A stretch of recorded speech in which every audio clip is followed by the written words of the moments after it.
Welcome to the Fear and Greed Afternoon Report for Tuesday, the 13th of December 2022. I'm Sean Aylmer. Every afternoon we've got the 5 stories that happened today that you need to know about. Story number 1, the S&P ASX 200 closed 0.3% higher to 7,203 points. The tech stocks led the way, followed by the industrials and financials. ANZ led the big banks up 2.4%, while National Australia Bank jumped 2%, and Westpac and Commonwealth were both more than 1% higher. Bendigo Bank's share price rallied nearly 7% today after it updated the market, saying its all-important net interest margin was higher and deposit volumes were up thanks to higher interest rates. It was the best performing company on the top 200 and the major banks felt the benefit. It was a tough day for the miners. Gold digger Chalice Mining fell 8%, iron ore groups Fortescue and Champion Iron dropped more than 4%, and mining services group Mineral Resources fell 3.8%. Both Rio Tinto and BHP were down sharply as well. Story number 2, Australia's third largest listed company, Blood Plasma Group CSL, will get a new chief executive in March. Chief Operating Officer Dr. Paul McKenzie will take over on 6 March from Paul Perreault, who has led the company for 10 years and worked for the company for 25.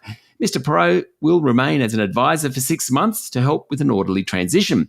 It's always been a pretty well-paid job running CSL, with the current CEO regularly at the top of salary lists. Last financial year, according to the Financial Review, Mr. Perreault had slipped down the rankings to be the 7th highest paid CEO on the ASX, making $13.5 million.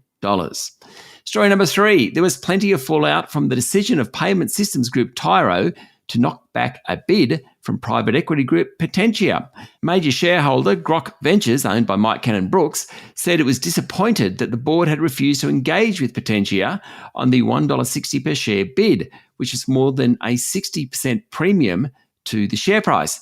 But Chair David Thodey of Telstra fame said while some shareholders liked the bid, it wasn't in the interests of all shareholders. Yesterday, Tyro's share price jumped to 17% to be almost back to where it was last week. Today, Tyro's share price jumped 17% to be almost back to where it was last week. Remember, yesterday it fell nearly 20% after it knocked back Potentia's bid, and another potential bidder, Westpac, said it wasn't interested.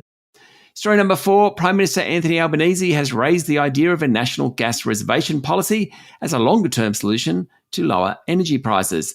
Ahead of the vote on the government's energy package in Parliament on Thursday, that's the one that includes $1.5 billion in direct household support and caps on gas and coal prices, the Prime Minister praised Western Australia's gas reservation policy. He said states like WA, the Northern Territory, the ACT and Tasmania haven't been as impacted by exposure to global price increases because of those policies.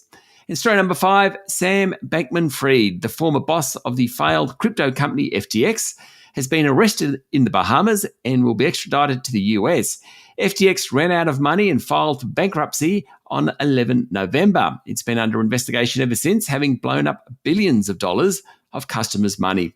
The court-appointed executive overseeing FTX in bankruptcy said the company had been run with gross mismanagement, excessive leverage, and failures of internal controls.